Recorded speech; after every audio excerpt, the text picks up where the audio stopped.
Well, hello there, and a very warm welcome to you, wherever you are in the world and however you're watching us today. We're here with Bremont watches at the magnificent Williams Racing Heritage Centre, home to some of the greatest Formula One cars ever to hit a racetrack. And it's a brilliant day today as we bring together the worlds of Formula One, classic motor cars and TT motorcycles with a very special digital launch of not one, but 3 exquisite new timepieces.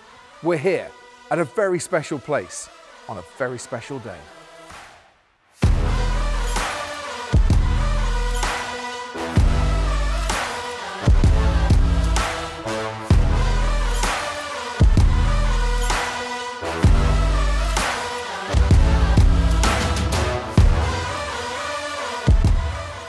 I told you this was a really special place, and it's great to be here today, looking at the past and the special place that Williams Racing has in the history of Formula One, but also the future with Bremont watches as well.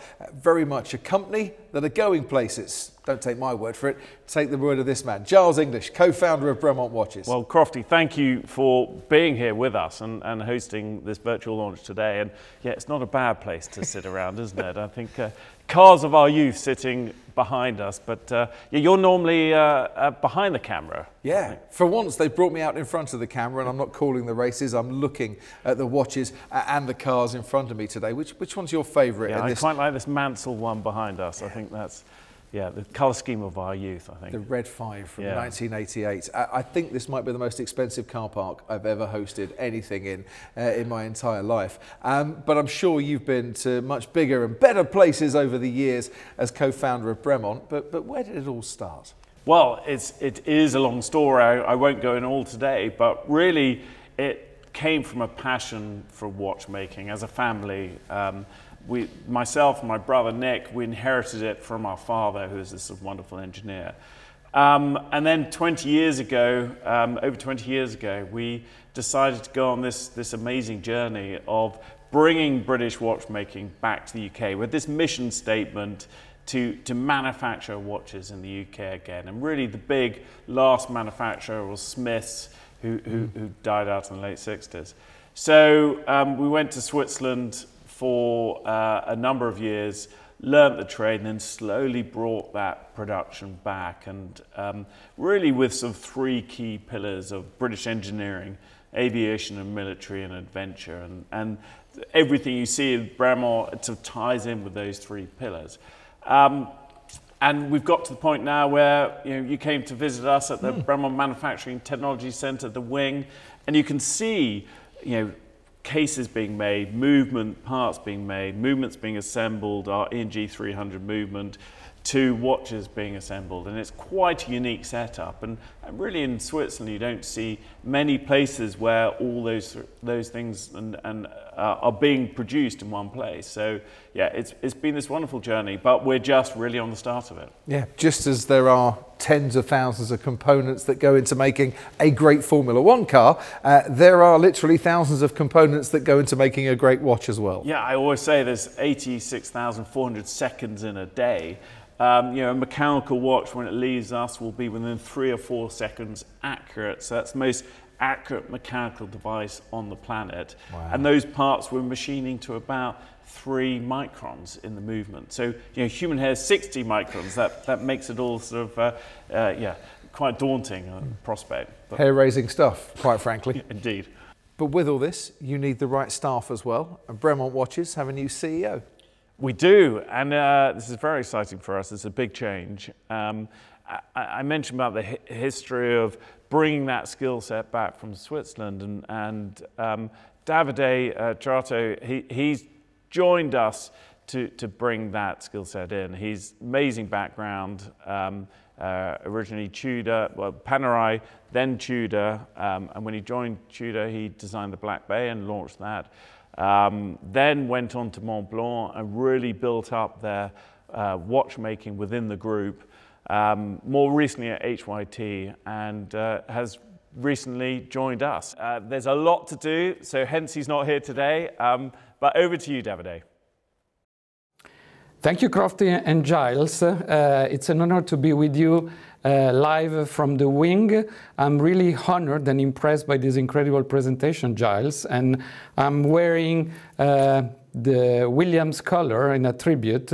I've been passionate of motorsport, of racing, of cars since ever. I think I visited my first motorsport fair when I was 3 years old on my father's shoulder, and I'm still completely into it. So it's fantastic to see you next to such incredible historical cars. I'm delighted that Bremont can partner with such fantastic brands, and we can continue to nurture our heritage there. There is an evident link between watches and cars, this magic connection between external design, style, shapes, and the engine, or a mechanical movement, and this magic match that makes it special and unique. So without any further time lost, back to you to present our watches. Davide, thank you so much for joining us. Great to hear from you, and all the best of British in your new position at Bremont Watches as CEO. Now, ladies and gentlemen, I promised you a watch launch today, and a watch launch you are going to get. We've got 3 brilliant new timepieces to showcase to you, the first of which is in partnership with Williams Racing. So, let us reveal the WR45.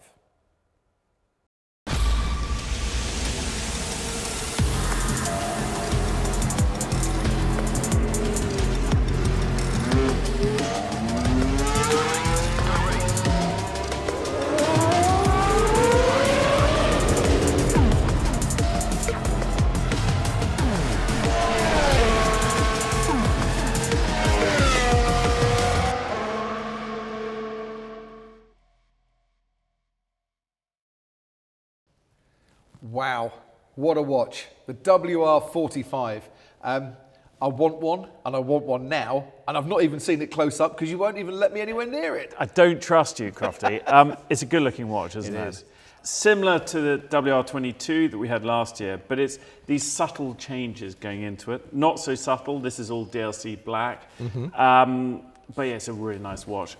And once again, the Alcantara strap, really lovely material.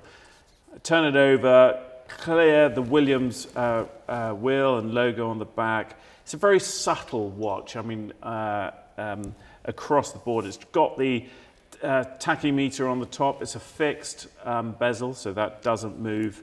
The red hand and the blue, the Williams colours, sort of subtly coming through. But yeah, it's a very nice watch. It's gorgeous. And it's not just the watch that you buy. Doesn't it not come with a very special limited edition gift with it? It does, yeah. So it comes with a wheel nut. So from one of the race cars.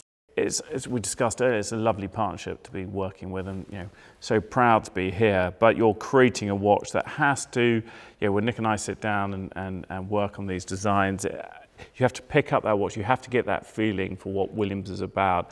But even if you have no interest in Formula One, as a lovely motorsport watch, I think it really works. It's absolutely gorgeous. And we have 2 more watches to reveal to you, so stay tuned for that. And stay tuned for our 2 special guests joining us now.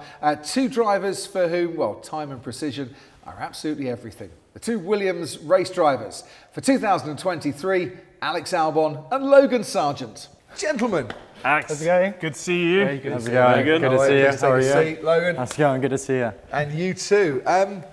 We've been talking watches, unsurprisingly. Oh, yeah. What do you think of the WR45? Looks good. It looks fast. I actually like this stealth look. Yeah, it's smart. Yeah, it's not fast, it keeps accurate time. I just want to make that quite clear right now. It looks fast. Yeah, that's it. It's sort of thing you could wear out, bit of style. I'm not the most stylish man, but this will make me more stylish. Giles, that has got to be the best endorsement ever, yeah? Alex, you're a very stylish man. Don't give us that. Thank you. Logan, your thoughts? I really like it. I feel like it's just an evolution of last year's watch. I think it looks really, really cool. I like the as Alex said, the darker stealth look to it. So it's a cool watch.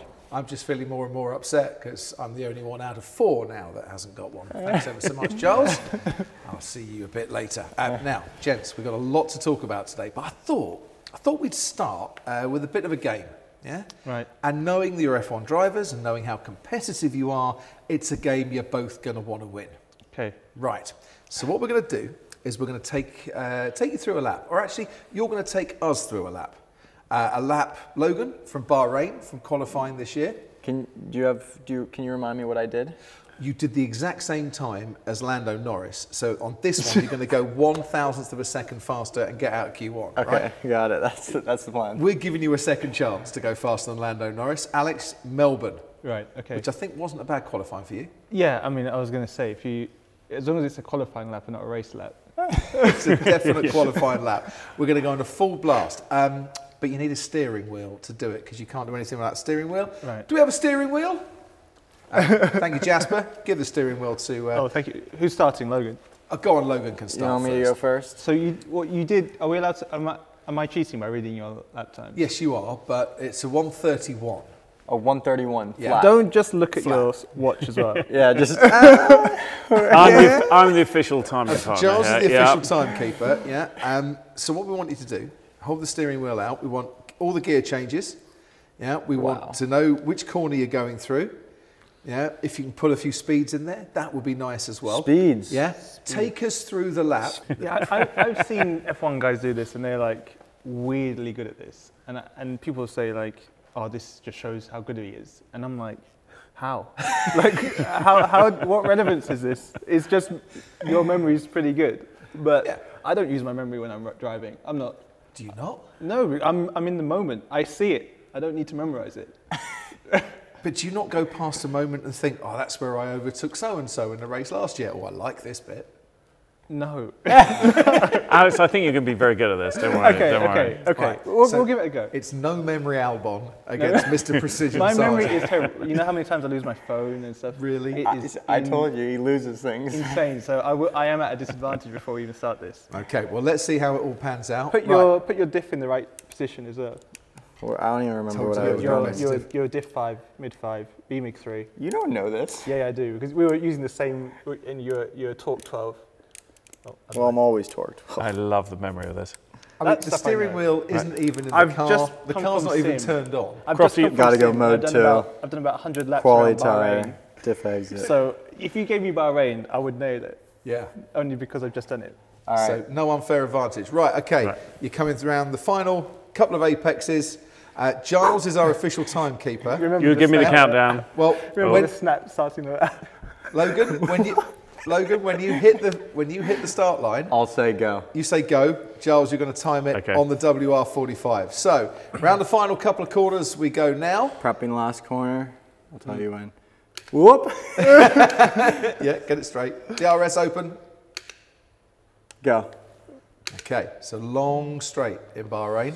And in a minute, we're going to slam the brakes on.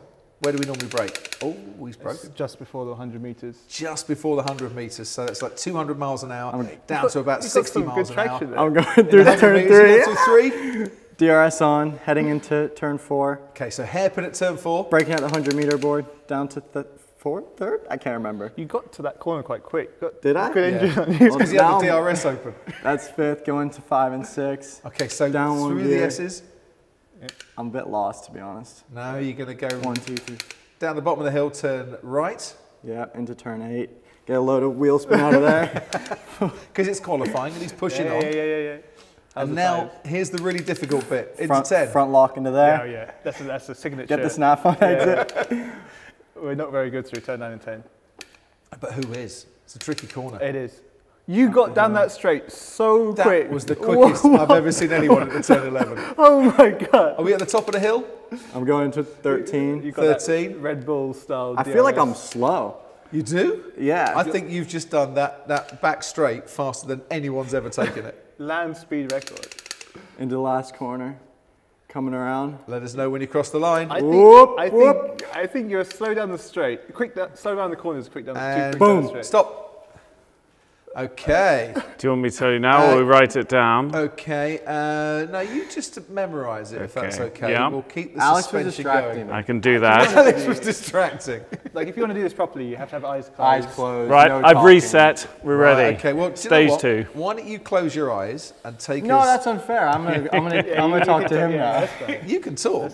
He can close his eyes. We don't mind this. We're on a lap of Melbourne. So pretty much the same lap in terms of length. But not in terms of speed. But not in terms of speed. I think I was slow. I think You were slow in the corners, but you were quick down the straight. Like, you made time up back down the straight. Right. You had that Williams downforce. So take us from the penultimate corner and shout go when you hit the start line, and Giles will start timing. The Right. start line's a bit far down the straight as well, remember. It's not right by the final Where corner. is the timing line in Melbourne? Late. Yeah, it's near the... Late, no Yeah. more down into turn Yeah. 1. Okay. See, I'm already helping him. It's beyond the champion's garage, put it Right. that way. Okay. Are you on the straight now then? Yeah. Okay, I can tell because your head's nodding, you're bumping. All right, first, That was a long run to turn 1. Yeah, maybe that's fine. he was going slow. So we're on the way to turn 3. Well, you gotta talk us through it. Come on, man. Bit of front lock, as always. Under rotation. Turn 4 was always a bit awkward, wasn't it? With the Through the curve car on there. park. Flat through 5. Yep, flat through 5. And now, Oh! That's the corner I crashed during the race. yeah, we will forget that We one were for a while always then. late there. We were quick through there, though, weren't we? I feel like you're on good pace right now. I feel quite good. And there's 4 DRS zones, remember? So even more pace. We into 9 and 10 yet? We're definitely into 9 and 10. How was that? Balance good? A little bit light on the rear, like always. Oh, I'm sure your engineers are going to love you for saying this. Right, that's down into They know. the right hander. Trust me, They know. They know. So I make it 3 more corners to go. That's 3, and then there's the slowest corner on the track. That Dude, I one think there. you're like dialed in here. Wave to the crowd as you go past. Head down. Head No, down. you forgot the snap on the exit of Done. the last corner. Done. Done. Right. I think you were a little fast. Okay. Yeah, I was too. Okay, Giles. Logan in Bahrain. 124. What? That's You were not fast. bad. Alex in Melbourne. 114. So, ladies and But gentlemen, it's a shorter track. 131 was the time we were looking for in Bahrain. A 124 makes you 7 seconds faster. Yeah, that's not See good. what That's practice not does bad for you? going. Now, No, that's not good. now you're not a rookie in your first race. See how much quicker you're going. Yeah? Alex Albon, meanwhile, a 117 in Melbourne. You just did it in a 114. Well done. That's It was impressive. a That's good lap. amazing to see. It was actually better than my qualifying. I was going for pole time. That is absolutely incredible. So how did you remember? Because you do so many laps. I did the sim yesterday around Melbourne. So I did about 7 tracks yesterday, and that helped. So yeah, we did a few laps around Melbourne. What were we doing yesterday? I think I went wrong from turn 10 to 11. That was Turn 10 to 11, you gained that 6 seconds. Was between 10 and 11. Do you know, without that 10 to 11, I'd been pretty close. you'd have been bang on the money. Guys, amazing. take me back. Now we've done a bit of a warm-up here. Let's have a chat. Take me back to the time when you both thought, I can be an F1 driver. When was that time? Well, it was when I got the call up. To be honest with you, I'm not that kind of person who's like, well, I'm going to be an F1 when I'm 8 years old. It was more like, I want to be an F1, and that's my dream.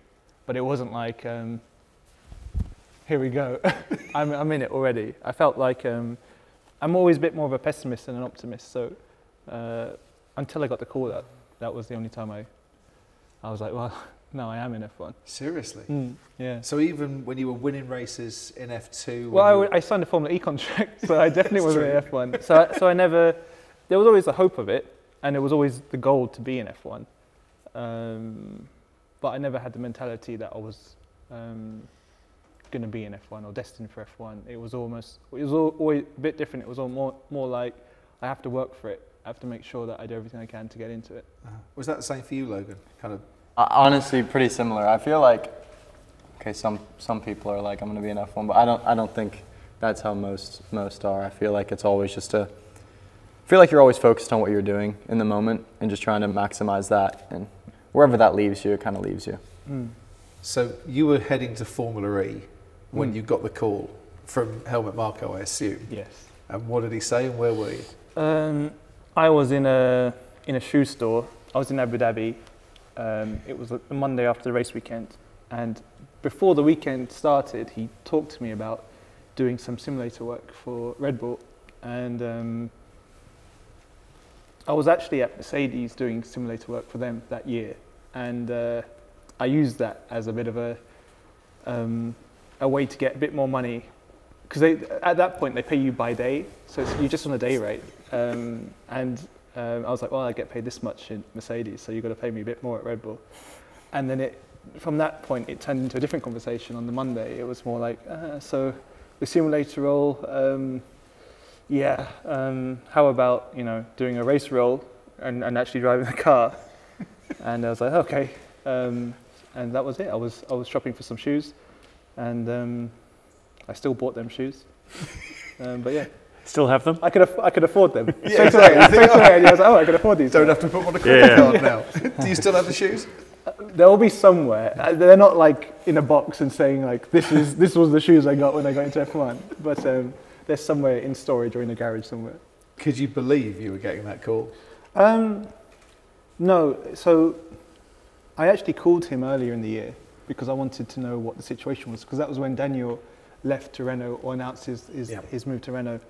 And then I knew obviously that there was going to be some movement, not for the Red Bull car, but Toro Rosso was going to go into Red Bull, and there was going to be a space opening up in Toro Rosso. So I asked him, what's that situation like?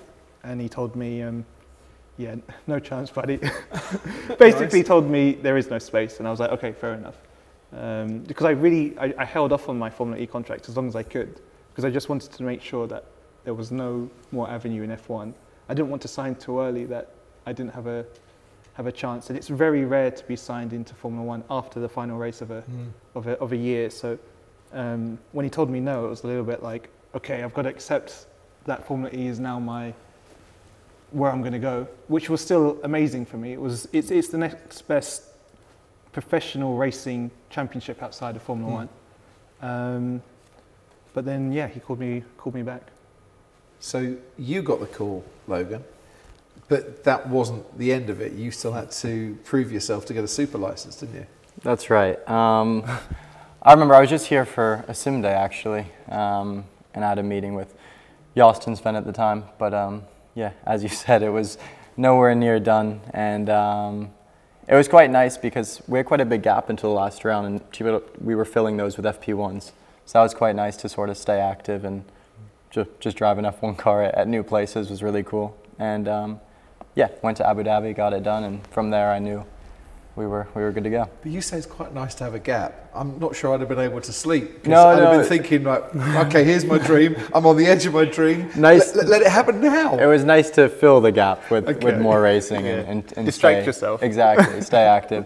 And because I knew so far in advance, I could like mentally like, I guess, comprehend what was at stake, and you know, get ready for the moment. See, because we were talking about Bremont and the inspiration behind Bremont, and it feels to me, Giles, that this is a job that you were literally born to do. I get the feeling watching these two guys on track, they were literally born to do this job because you're so damn good at it. But you know, and passionate. That's the thing. You need that passion to drive you forward through those hard highs and lows, don't you? And I think without that, it's very difficult to achieve anything in life. Was there ever a time, any of you guys, that you wanted to give up? No, not by choice. But someone else is making that choice for you. You know, either running out of money or just looks like there are parts of my career where I felt like I just wasn't good enough. You know, when I first went from karting to cars, I had a terrible first year. I got dropped from Red Bull at the time. And then there was a moment between Formula 2, my 2 years in Formula 2, where again I didn't have enough money to go into Formula 2, but the team at the time gave me a chance. So the drive has never gone. I don't think it would ever go. It's I think unfortunately for a lot of drivers it's kind of out of their control. If stopping racing, it's not because they want to. It's just there is no more avenue to go down. So there's been always a really strong kind of deep down burn of just wanting to be in F1 and be a racing driver. Yeah, I think it's just like going through the highs and lows. You know, you go through so many different moments throughout your career to get to that point. And yeah, you definitely go through struggles. But I think, you know, most people do. And it's just about, you know, sticking with it, having a good team of people around you. And yeah, if you stick with it, it all works out. Whether you go to F1 or not, there's so many avenues that are amazing racing series that you can end up in. I feel like it actually makes you want it more as well. Yeah. Like when you go through them lows, it makes you feel like, I don't know, the desire to bounce back and show people what you can do, but also to prove to yourself that you can do it. I feel like, yeah, in my 2 dips when I came through, I felt like both times I came out of it being a better person, being a better driver, but also just wanting it more. Is that the same in business as well? You have to go through the dips to come out better on the other side. Oh yeah, definitely. There's no easy run on any of it, and also, you know, there's no end to it. It's a journey, isn't it, that you're on, and I think, you know, life you break into stages, but yeah, you've got to sort of pick yourself up and motivate yourself. Being that self-motivator is a great one. And actually, we had you doing some watchmaking a while back, didn't we? I mean, could you do that every day? No.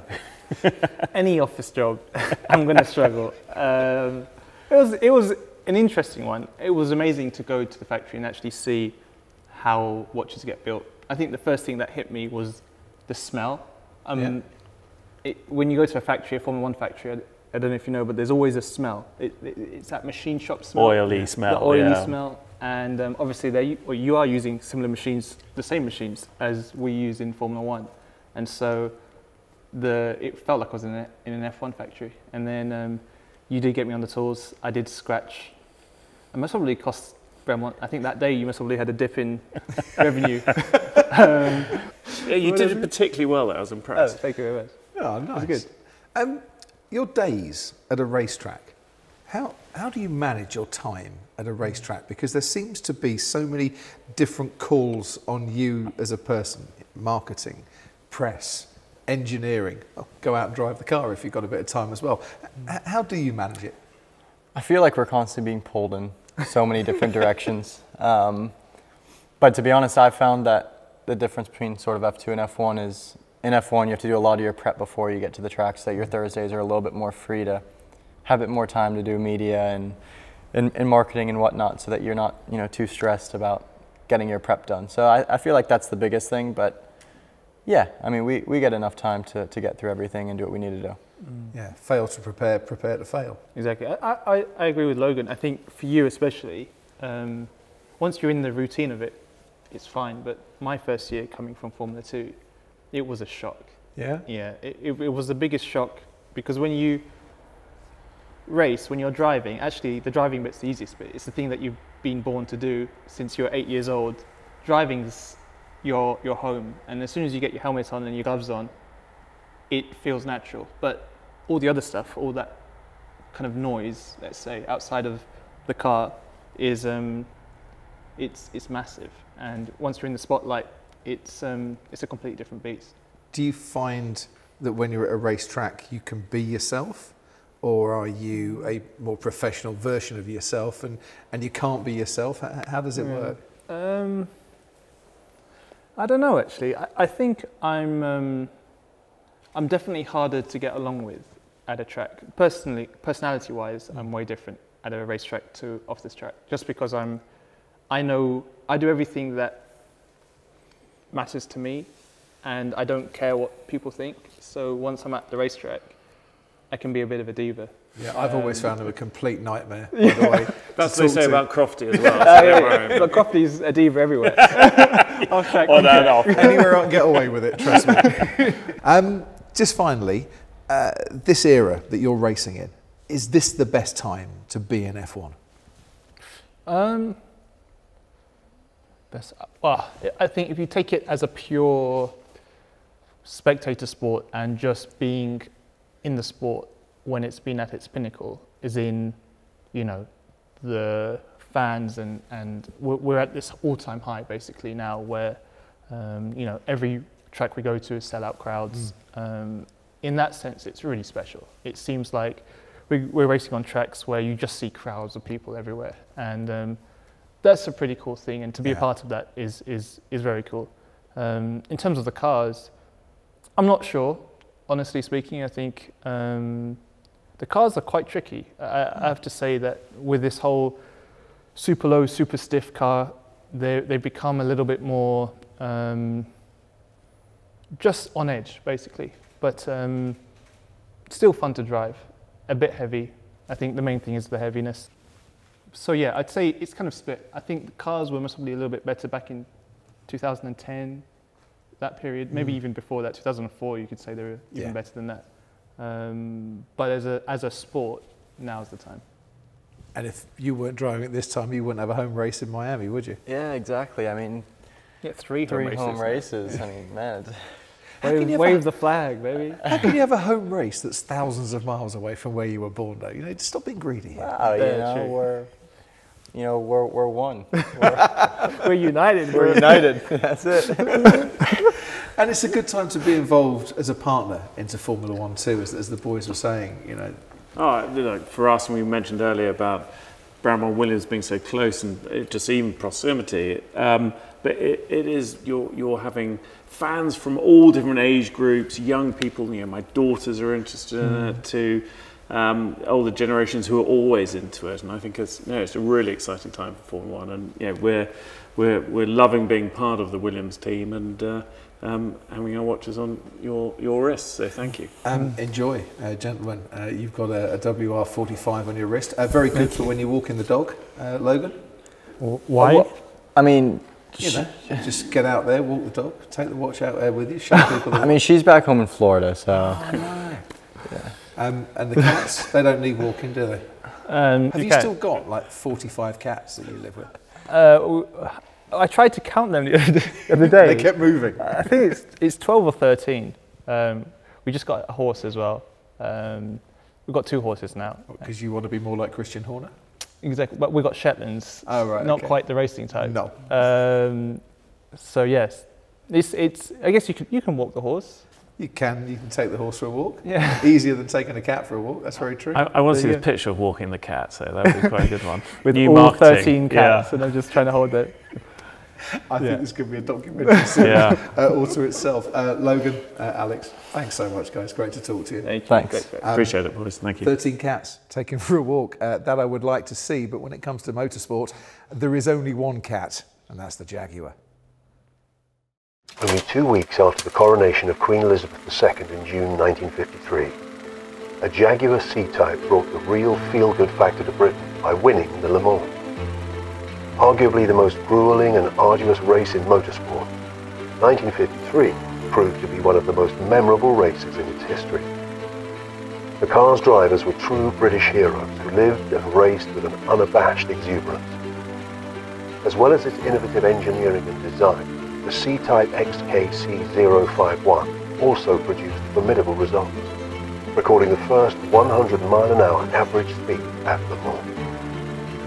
In tribute to this feat, and in its 70th anniversary year, Bremont presents the new Jaguar CType.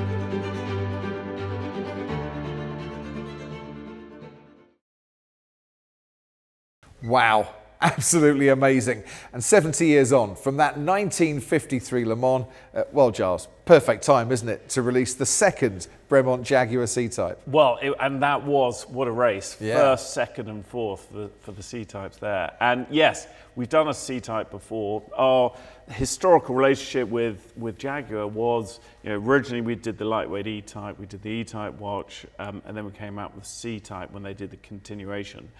This, we wanted to develop that C-type further, and obviously all our inspiration with our Jaguar collection of watches have come from those original Smith stars. Smith's the last big British watch manufacturer, which died out in the late 60s, early 70s, but renowned for their car dials. So once again, we've taken that inspiration. Our last C-Type was a white dial. This is a dark dial, black dial.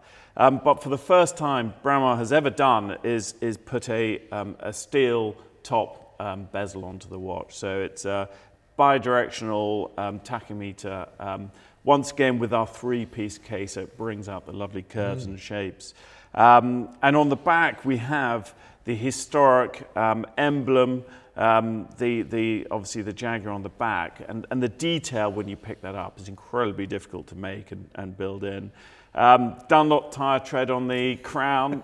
It took ages for us to get that original match when we first did the E-Type. And yeah, I think with obviously the driver strap with the holes in, we know on Bremont watches you can change any strap, but coming on that, it stands out. I like the fact that you can change the straps, because I'm not always going to be racing when I'm wearing my Bremont Jaguar CType. I might be going out for dinner, for instance. Of course. So I might need something. I might be in the heat of Barcelona, where I've just come back from, where the rubber strap it's on been perfect for that, hasn't it? Absolutely spot on. Thank you very much for that one. But let's talk a bit about the history between yourselves and Jaguar. You touched on it very briefly, but it's been a long history and a great history between the two companies. Yeah, I think with Bremont, with all our partnerships, they're slightly organic and they create. And I think it was 2010 we did the first clocks for Jaguar. And it was a lovely project. We had Ian Callum, the chief designer at the time. He was just designing the 675, which I think is still the most beautiful car. And he wanted to put a mechanical clock in that car. And he approached us and we created this beautiful clock, mechanical clock, which stood in there. And he even took some inspiration off our Martin Baker designs to, the ejection seat for the door handle, all that, pull handle. And then we did a couple more concept cars with them, clocks. And that's when we first did the watches for the continuation lightweight E-Type. So yeah, it's been a long relationship and a lovely one to work with. And I think, like Williams, it's a classic brand, isn't it, of motorsport. Absolutely. We've talked about four wheels. How are you with two wheels? You a fan? Yeah, Nick and I have always been into our motorbikes. Why are you asking? Well, it's just we've got one more watch to launch today, and whilst we're celebrating the best of four wheels, we ought to celebrate the epically best of two wheels, because when it comes to two wheels, there's nothing quite like the Isle of Man TT. It really is quite special, isn't it? And we've worked with Isle of Man TT as timing partner for a number of years now, and I think out of any sporting event in the world, there's nothing quite like it. It's a sort of Goliath gladiatorial event of these riders putting their lives on the line. And Nick and I obviously always been into motorbikes. Charlie Boorman and Ewan McGregor, they were one of our first ambassadors going around the world on their bikes. And I think once again, it's all boys' toys, isn't it? Which we relate. But yeah, working with the TT has been amazing. See, I always think with the TT, it's not just any old race. It's a way of life for everyone taking part and also those watching as well. It's a fantastic few weeks on the Isle of Man, and the action kicked off this week. But before it did, we crossed over to our Bremont watch ambassador and TT specialist and very fast man on two wheels, Peter Hickman, to explain a little bit more about what it's all about.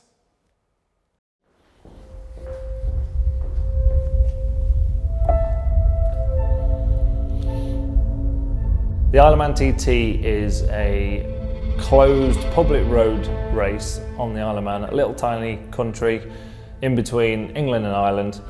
It's held once a year, every year, has done since 1907. It's the oldest standing motorsport event in the world. We race on public roads. They try and make it as safe as possible. However, obviously there are houses, trees, lampposts, exactly what you have on a normal road. It's not adapted for racing as such. So when we're racing at over 200 miles an hour, if an accident happens, the consequences, I guess, are quite obvious. The atmosphere on race days is always very, very different, particularly the last race of the event, which is called the Senior TT. It's the biggest race, if you like. We race for 6 laps of the 37 3/4 mile track, so 226 miles, 2 pit stops.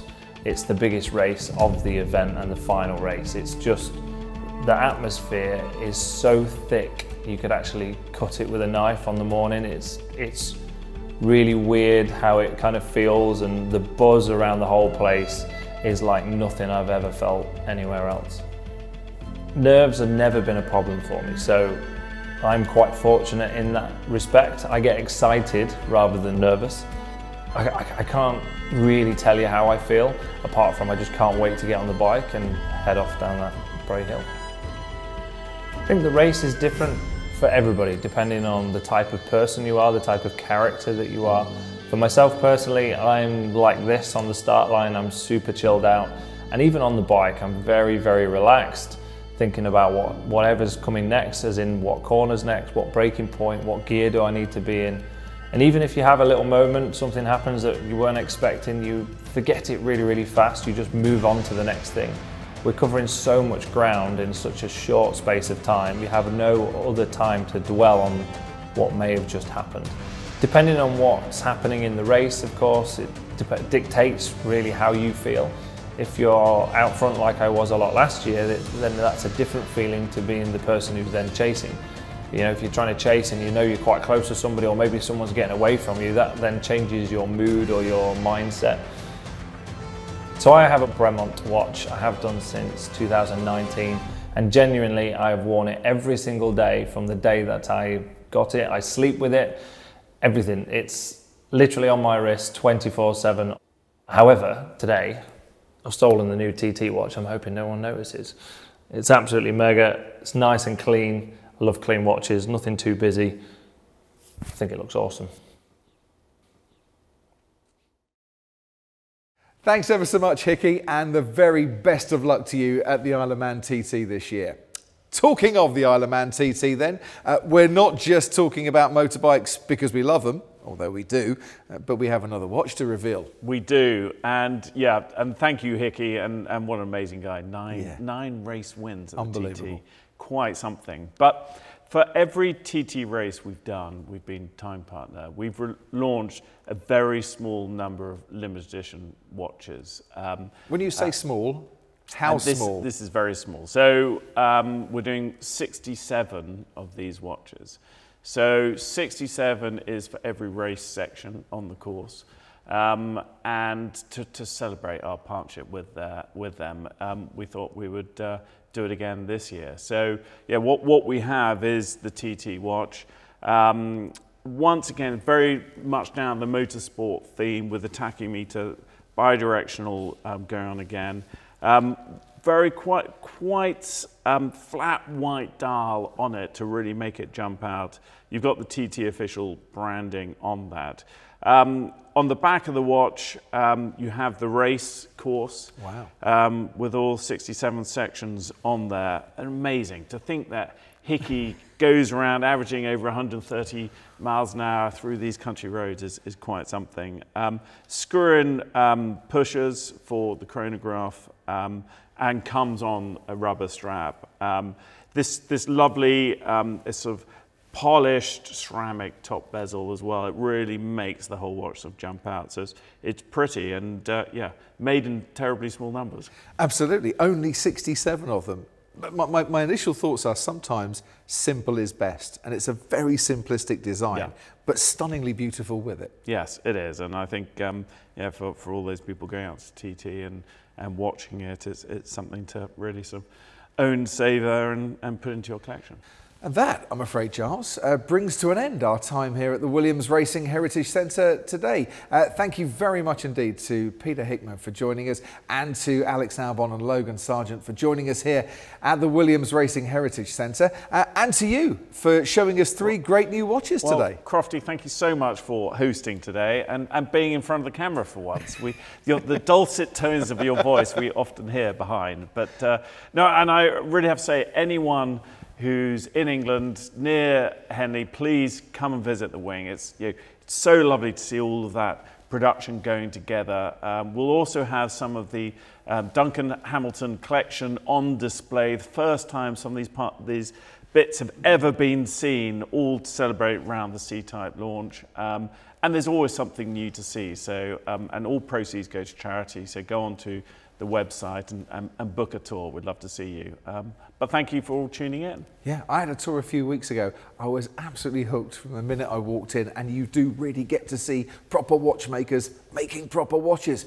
It's absolutely brilliant. Bremont.com if you want the details of that, and any of the watches in the Bremont collection, including the 3 that we've launched and revealed before your very eyes today. Giles, take care of yourself. Thank you very much. Thank you very much. Our time has come to a close. We're going to have to get out of here. Take care. See you soon.